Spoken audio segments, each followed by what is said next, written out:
எந்த கூட்டணிக்கும் மெஜாரிட்டி கிடைக்காது. தாவிகாவிற்கு 80 தொகுதிகளில் வெற்றி வாய்ப்பு கிடைக்கலாம்.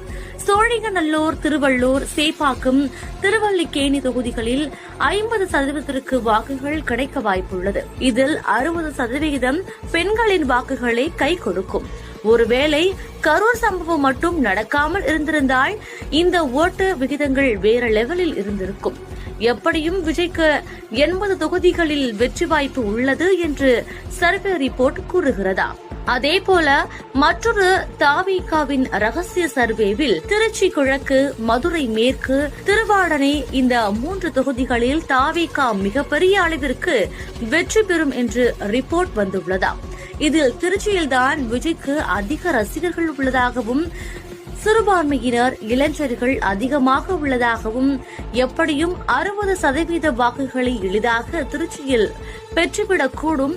அதிலும் விஜய் திருச்சியில் களமிறங்கினால் அதன் தாக்கம் வேறு மாதிரியாக இருக்கக்கூடும் என்றெல்லாம் அந்த ரகசிய சர்வே கூறுகிறது.